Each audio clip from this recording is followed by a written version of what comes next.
Hey, welcome back. It's time again for another episode of This Week with Wendy. One of our favorite shows, our conversation always centers around real talk about the real SoCal state of mind. Isn't that something we all really want to know more about? Well, Wendy Ross did. She worked for decades as a real estate broker in Silicon Valley and Orange County and all over the place. And she decided there was time for a different way, a better way, and that's what's born her business, Veracity Real Estate, where they give advocacy at all price levels, kind of advice and interest you don't get except in the really high-end markets. Wendy's built a company of data-driven real estate. She calls them nerds, but I think they're truth tellers and truth seekers here. And through that all, she has kept a smile on her face like she has today here. So I don't know how she does it. Wendy Ross, welcome back. Good morning. Happy post-Easter. Is that what it is? We're in the post-Easter funk here. We're in the post-Easter. Exactly. I've still got too much ham on my mind here. Have you? Was the Easter Bunny good to you? The Easter Bunny. I love the Easter Bunny. I don't know where the Easter Bunny went. Nobody seems to pay much attention anymore. My grandkids, I wanted to give them chocolate Easter bunnies. They're like, can't you give me like an iPad or something? Wow. Yeah. Things have changed. Things since have I was a changed. kid. The Easter Good Bunny's grief. not a big deal anymore here. Man, I was still happy with my little, Peeps. Peeps, yeah. What happened? We had the woman who started Peeps, or woman or man, somebody years ago. There's a company back east that's had this brand for like 100 years or something. That would actually be a very cool story. I have to go find them out. It was a cool story, yeah. Peeps are still around here. I love it. Well, I have my favorite Peeps here. Yeah. In this little room. That's right. Different kind of Peeps. Mm-hmm. So today, you bring me here and I always blow your mind, and you know that I'm going to bring you market analysis you can't find anywhere else. And I'm not a solo act. One of the ways I can bring analysis you can't find anywhere else is by surrounding myself with experts who bring new experiences to real estate and a new perspective. And as much as I love real estate and all things new, not everything is new. Sometimes we'll take something old and we'll revitalize it and make it fresh again. And that's exactly why Jeanine El Melki is here today. Jeanine is the president of JEM Remodel and Construction, and she's a licensed general contractor. So before we get into all things building and construction and pick Janine's brain, let's continue with tradition. And I'm going to frame last week's real estate market quickly. And you know how this goes, Paul. It's always Groundhog Day when it comes to Orange County real estate. It is, yeah. Right? Everything old is new again. It's still the same, or repeat over and over again. It's kind of the repeat, except we did have a few notable changes last week. We only had 391 new listings come on the market, and that was down 15.8% over the week prior. So moving in the wrong direction. As we ramp up into spring and summer, we want to see these numbers increase. And actually, I'd like to see tenfold increases. That's not going to happen, but at least I'd like to see them triple. We shouldn't be going down in terms of new inventory, but we did, nearly 16%. Can I ask you just one quick question? I never asked during the section here, but why? This is spring. This is when everybody puts their house on the market. Why would fewer people put their house on the market? I'm sending you my end of March market report where I talk about that. Okay. But the short answer is we have created tax disincentives for people to sell. So, and the economy is as such now that the penalty of selling a home and buying a home, we use the expression right sizing. People tend to move at different stages of their lives for different reasons. Like the kids are off in college. Right. They don't need this big 5-bedroom home in the suburbs. They'd rather get a sexy condo at the beach. But if they sell their departure home that they've had for 15 years, where the property tax basis is $3,000 a year, and they go to buy the condo at the beach and they're not 55 years old yet, they can't port that property tax levy with them. So now they're paying a $10,000 property tax bill or more. Wow. And with the SALT tax cap here for high cost areas, W-2 earners can't write off more than $10,000 a year in local taxes. That includes the property taxes. So they're assuming a much larger burden, and they don't have the write-off anymore. And they're really stopping and taking a look at, is this smart? And instead of moving, a lot of them are hiring people like Jeanine saying, all right, it doesn't make sense for me to leave this home. Let's just make it a better version of what it is. And they're staying put. Yeah. So, and then combined with that is people who are older who would normally age out of their homes and go into care facilities were scared to death, as were their families, by COVID. Mm-hmm. They're not going into these facilities anymore. And the price of those facilities too. It's not affordable or not. Right. I think you should do a show on that whole time. I'd love to hear more on that. I know you talk more about it throughout all these shows, but that whole idea of the disincentive, Because I'm seeing it more and more. Me too. We're staying in our living in our houses way longer than I ever thought I would. Yeah. Yeah, it's great for, the builders and the developers, or the rehabilitation builders. I mean, because the developers, they've got no land, so scratch that. But yeah, so that's part of it. So get back to this. We're down almost 16% week over week in terms of inventory, and we should be seeing numbers to the tune of 1,500 new listings coming on each week. We had less than 400. It's catastrophically low. So, and because we had more inventory the prior week, we did put 573 homes into escrow last week, and that was an uptick of almost 4%, a modest uptick, but that shows you very little is coming on, but we're still cramming more of it into escrow. And last week we sold 584 homes. That was up almost 1% over the week prior. So we're cramming them into escrow, and so many people are competing for these. It's still only taking 6 days to sell a home, and again, historic average for springtime is between 35 and 41 days. 6 days is crazy fast. And of course, all of this pressure and all of this momentum has done the totally expected. It drove the median price up again. The median price last week went to $1,095,000. So it was $1,050,000 the week prior. We shouldn't have rate increases of 4% week over week. That's insane. I'm almost afraid of what next week is going to bring, but I'll be here to tell you. We'll be here to listen. We'll be here to talk about it. So, of course, we ended up with list price to close price ratio, as you might expect, of 109.7%. So homes are selling for almost 10% more than they're asking, and we're asking more than we did in prior weeks and prior months. That was an uptick of 2%. So I'm hoping this doesn't continue. It probably will. It's going to be a long, hot, insane summer, and we'll be here to talk about it. So, but thanks for the question. Yeah, sometimes I forget that it's very perplexing. So, but that's this week, and we'll have more next week. So, this part is boring. I mean, this part of, it's unstable. There's none of inventory. I'd really rather talk about other interesting things that deal with my world. So that's why we have someone here who's crazy smart to talk about the behind the scenes analysis of what goes into building a home or rehabilitating a home. And because I look at the market differently, I invite guests who also look at the market a bit differently. And I am super excited to have Jeanine here today. I share what the industry knows and what the industry sometimes doesn't want you to know, but I do, and so do my associates and the people with whom I align myself, because we know that when you know how the game is played, you can make the best possible investment out of your home, and that's what we all want for you. So today we've got Jeanine El Melki of JEM Remodel and Construction, and some of my listeners may remember the precursor to GEM, which was called Alpha Remodeling Construction. So same company, same leadership, same quality. After gaining tons of experience for more than 10 years as a private building and remodeling contractor, Jeanine took the company under her own license. That was back in 2010. So she got certified, licensed, and just took it on her own, which really delights me. She's completed hundreds and hundreds of client projects, ranging from remodels and full extensions and ground-up construction, some of which we're going to hear about today. So thanks for being here, Jeanine.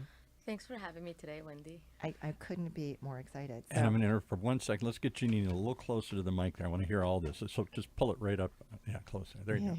Pull it down a little bit. You can move it back if you want to. Yeah, all you can right. move it around. So female founder to female founder, what's it like being a woman in construction, and how and why did you get into this industry? It's a little, competitive being in this industry in general, especially as a female. As you know, most contractors are men. Absolutely.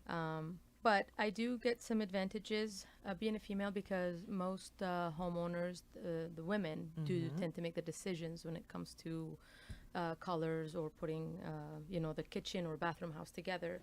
So we get along very well, and that's how I, build my rapport with my clients and customers. I started my career,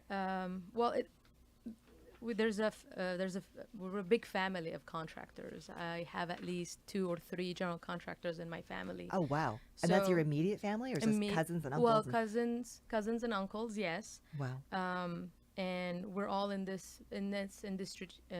I've worked with them for a long period of time, since we moved to the United States. And, about 13 years ago, I decided that I could do this on my own. Good for you. So I went and I got my license. Yes. I love it. Great. And were they supportive, or were they a bit shocked? Well, one or two was shocked, but the rest were very, very supportive. That's incredible. Yes. And how wonderful for you that you have this network of people who understand what you're doing. And do you ever find yourself calling going, hey, I had this weird thing come up? Always. I always call my my cousins because they have been doing it for a lot longer than I have, and they help me out a big deal. So I'm That's thankful incredible. for them. Yes. So during COVID, did you guys help each other out? Were there labor issues that you had to address? Certain ones, yes, but not many, to be honest. Good. I was very lucky. Most of my, workers have been working with me for at least 8 years. That says a lot. Yes. So we kept pushing and we kept working through COVID. With all the changes, we had to adapt, wearing masks, staying away from, customers, keeping a distance. But we kept going, we kept pushing. We didn't stop working throughout, from the first lockdown until now. We're still going. Isn't it insane how, because we have related industries in real estate. Yes. It's crazy how we just didn't get to take a break. The rest of the world went on pause and we got busier. Correct. I would say it was only a 2-week break because everybody was in shock. Totally. And then after that, people were inviting me, to their homes, and they weren't afraid really. As long as we both wore masks, people were just opening up their doors, no problem. And I'm dying to know, because in my world, suddenly with COVID, people went from, I love the open concept, to, oh my God, I can't hear myself think because we're all at home. I need more walls. Were you hearing that kind of thing too? Not really. There's still more Really? about the open concept. Yes, they want me to take down walls left and right. Nice. I think we've kind of gotten past that, and hopefully people are going back to work. Yes. So- Well, yes, maybe. I still like the fact that we're needed, and then we're helping out people making their houses Totally. beautiful. Well, and people, I think, forget that homes, they don't last forever. Our tastes don't stay the same forever. We all evolve, and homes are things that need care and love, and we do need to maintain them and show them some love over the time. So of all the projects that you've done, hundreds of them, are there any that stand out to you as like, ugh, that was my favorite project? Oh, yes, Tell definitely. me about that. There was a house in Newport Beach. We did, like you're talking about the open concept. We took out a big, load-bearing wall with a shear wall. Of course, we had to do the footing. Sure. Put a beam across, and just opened up. I was working with a designer. She put in all the colors together, and the house was spectacular. It was a flip home. We put it on the market, and within less than 3 days, there was an offer above asking. And we're talking, that was in September of 2020. People were Wow, it was right after crazy. right after COVID. But people were buying, were putting offers, but way over asking price. And that's interesting, because one of the first things I noticed as we got into COVID, excuse me, was that we saw this massive increase of homes priced above 5 million suddenly being the most popular market segment. And I imagine that home was probably above 5 million. Yes. And those were the first to sell, which is the reverse of normal.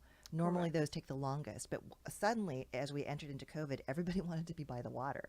So Newport Beach, Newport Coast, Corona Del Mar, Laguna Beach, those markets just exploded. It was crazy. So how They sure did. fun.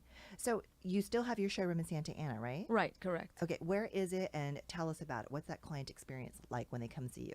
So we're close to the freeway, the 405 freeway on Harbor and Segerstrom.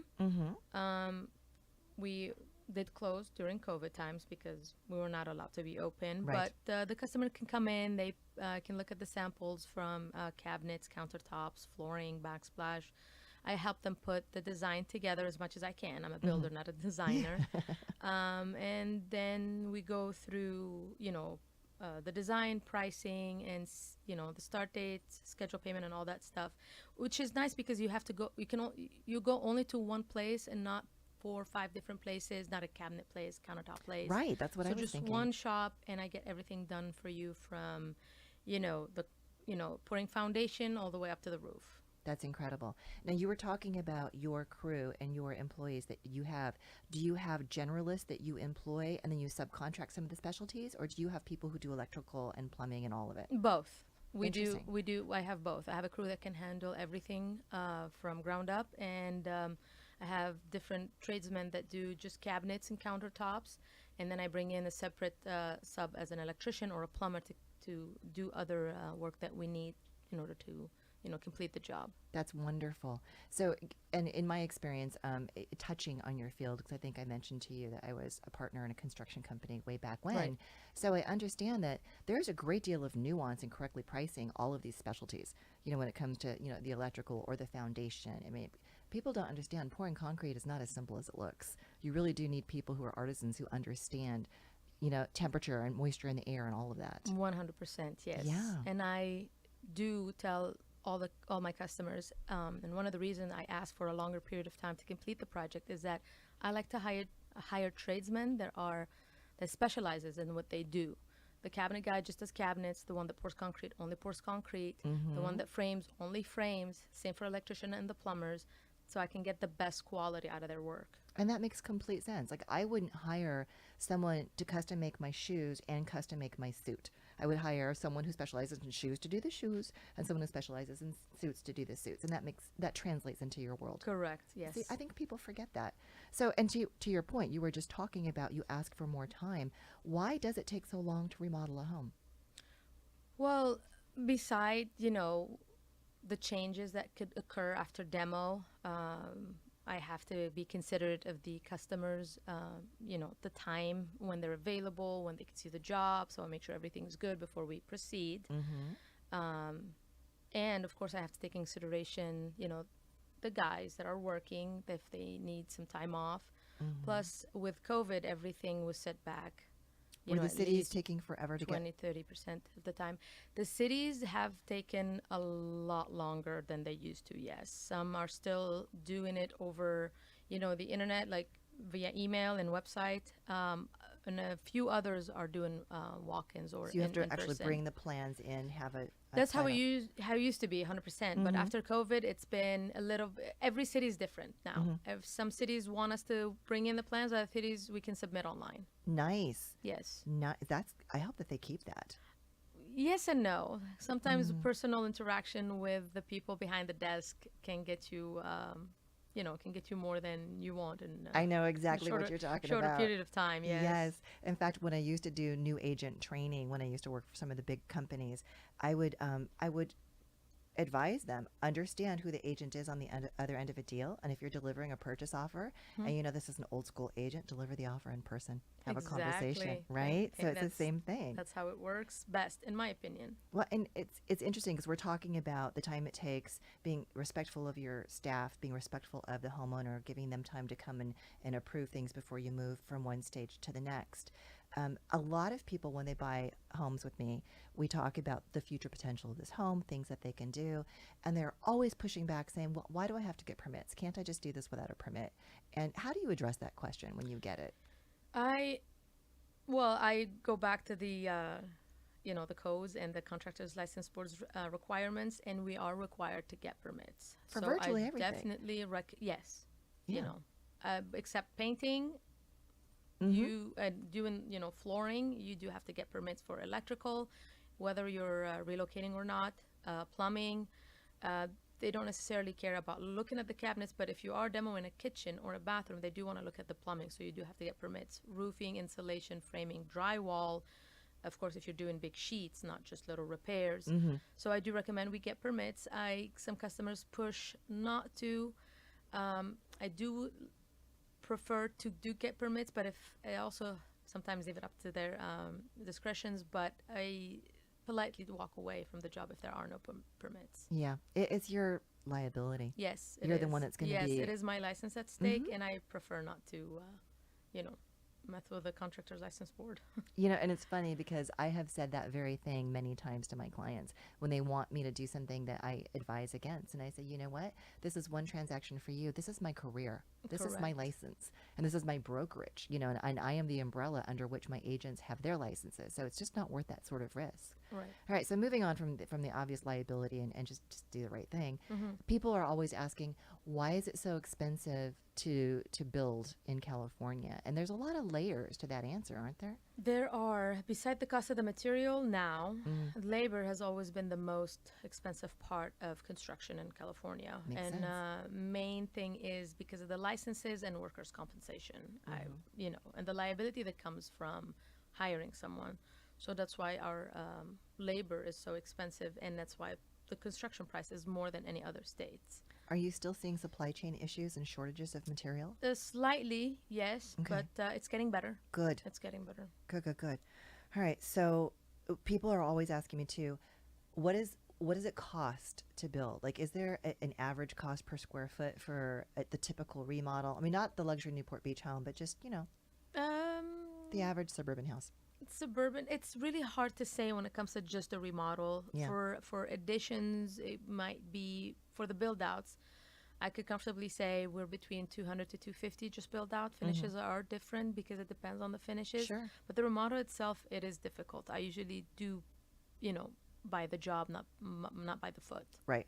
Well, and enlarging a bathroom or adding a bathroom is very different than adding a sunroom. Correct. Or a playroom off the garage or something, and if you're pouring foundation, et cetera, I Right, get because it. it entails more work. The plumbing, the electrical, how many lights you want, what flooring you decide to pick. And then, of course, if it's an addition, you have to rely on structural engineering, because that's going to determine the cost at the end. And builders are not engineers, so we might have an idea. But you need to consult. Unless you have the full set of plans, it is very difficult to be able to price it out off the Right. top of your head, unless it's just a regular first-story building, Yeah. roughly. Yeah. And people, for whoever's listening and thinking about doing a remodel, I really urge you to consider, and there are going to be a wide variety of estimates and prices that you're given for whatever your project is. Do you really, really, really want to scrimp and skimp and save now, only to have a problem later and then find out the person wasn't properly licensed and they don't have the proper insurance and you can't go after them for damages because they don't have what you need? I mean, why go down that road? It doesn't make any sense to me. Yes. So, all right, moving on. That's my little speech from my soapbox. So we were just talking a bit earlier about multi-generational living, and people are staying at home, and like Paul and I were saying, we're not putting our elderly into care facilities and stuff.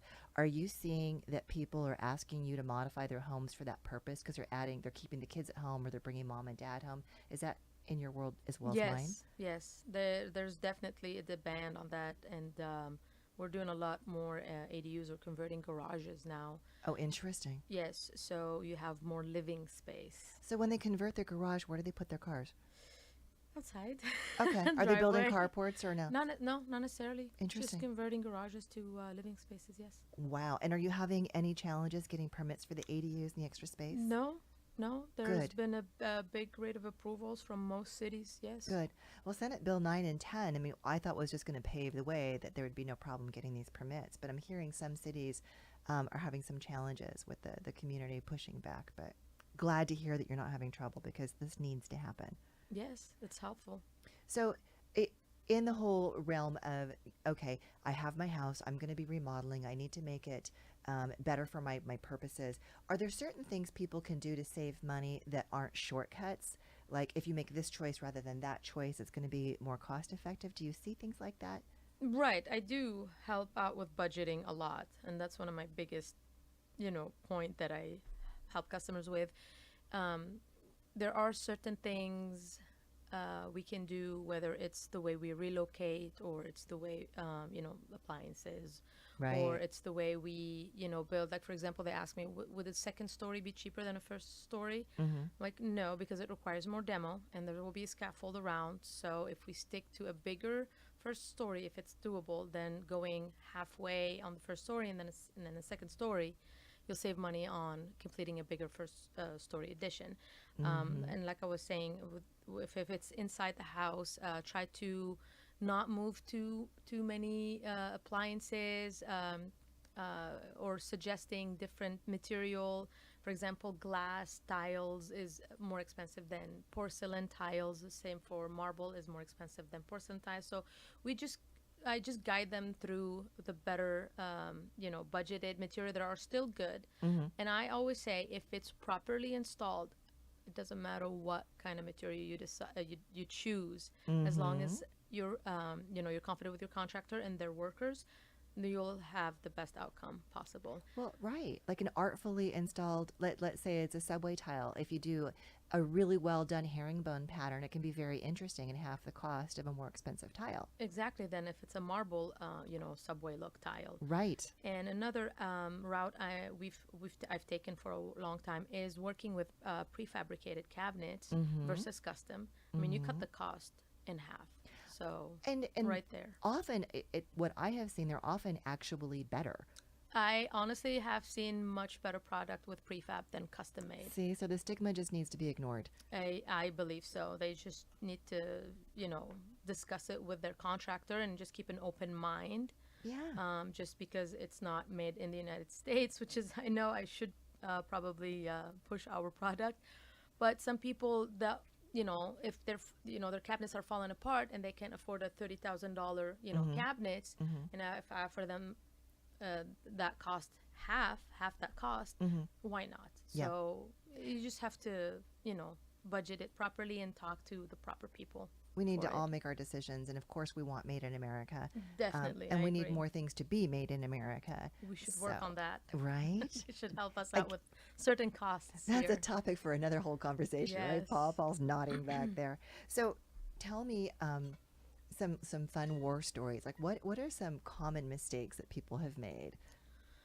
Hiring unlicensed contractors Boom. for more than $500 labor and material. That's when they call me after the fact. And that's such a difficult position to be in, because then I'm taking responsibility of someone else's work. Yeah, they cheaped out. Now they want you to fix it. Yes, and then it costs almost double. See? Because you have to demo it out. So how much money did that save?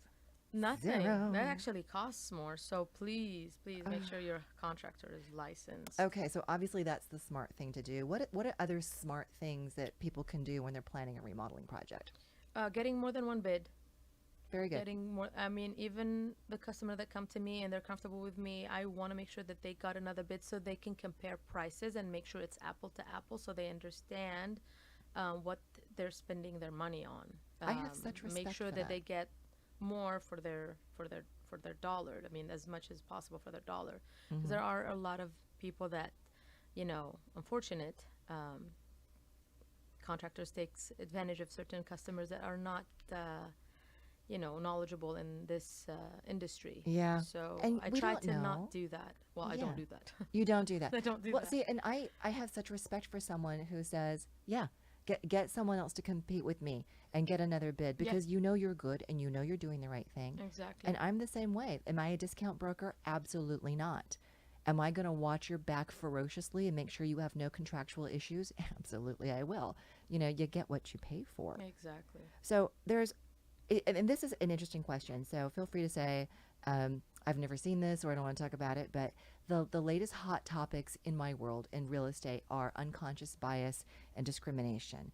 And people are all talking about whether or not sellers are discriminating against buyers, and whether or not buyers are trying to leverage their status as women or Native American or Latino or whatever, or fill in the blanks. So are you seeing any sort of discrimination in your world? And are you seeing that people are using whoever they are to try to get an edge over the competition? Or is that just my world? I want to say maybe not lately. I might have encountered discrimination at the beginning of my career, with them seeing a female contractor. It might be a turn off to some, ethnicities. Some cultures. But other than that, lately, no, it's been fine. I guess with, gaining a lot of experience and knowledge and knowing exactly what I'm doing, I haven't had any issues. No. And I would imagine at this point, all your business is referral, right? I would say a good 90%, yes. See, and that speaks volumes. Yes. You know, when your customers love you and they send you to other people, you don't have to compete so much. They just know you're the best. Exactly. That's fantastic. All right, well, let's take a quick break here before we get into things a little bit more personal. Paul, you want to tell us about our sponsor?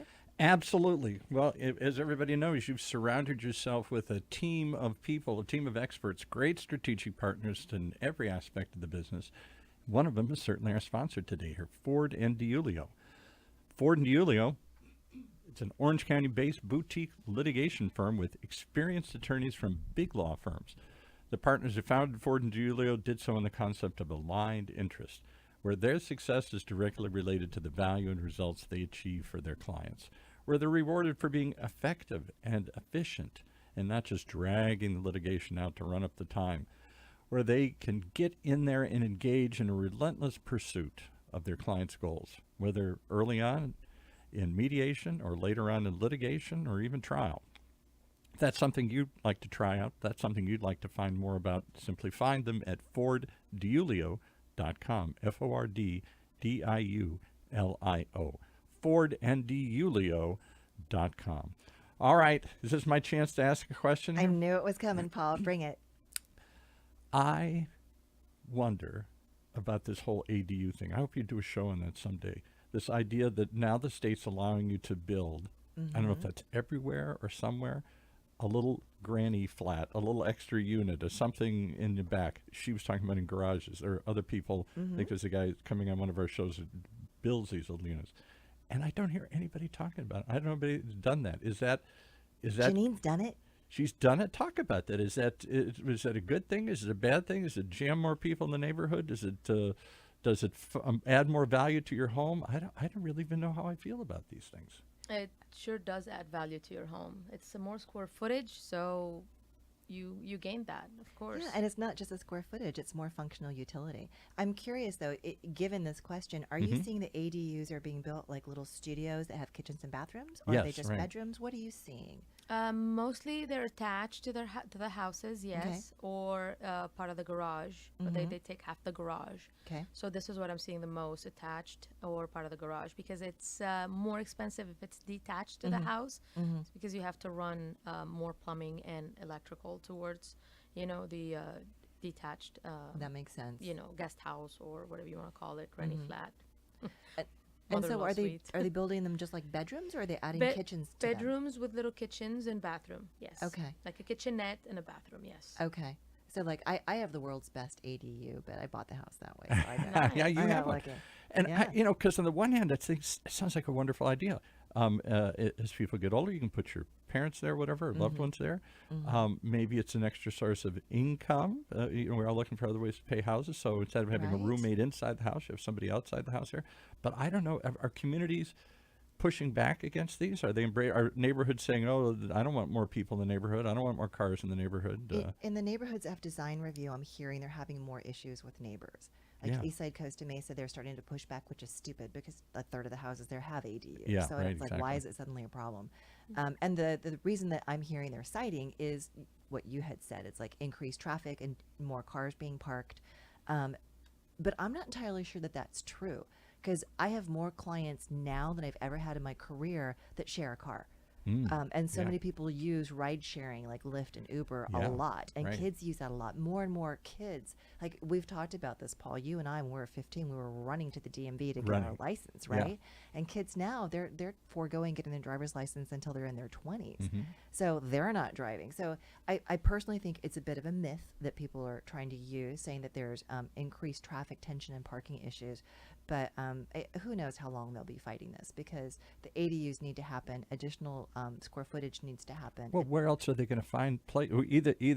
Either we're not going to accommodate growth, and then what does that do to the economy and everything? It's just a handful of increasingly higher and higher prices that only a handful of people can afford, and millions of people are fighting, and it just keeps driving it up like it's going on now. Well, we're going to become a very, very wealthy retirement community. Yeah. Orange County is going to become just a bunch of old rich people, and the young people can't afford to live here. Or do we go up? We had the mayor of Irvine in here, and they always grimace when I say that. Are we going to be New York? Are we going to be San Francisco? We're just going to go straight up and have high rises everywhere here, and nobody seems to want that either. So nope, they don't. They want what they want. They want things to stay the same, and they can't. Yeah, because the world doesn't stay the same. The world is a dynamic place. So there you go.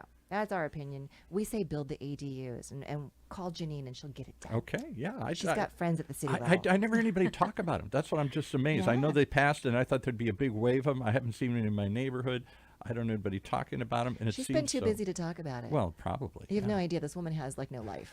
It's insane. She's already trying to go out the door. We're trying to hold her for another 10 minutes. All right. Well, all right. Fair enough. I'm going to go right back to my favorite part of every week, and that's asking all my guests my own version of the Vanity Fair Proust questionnaire. So these are more personal questions.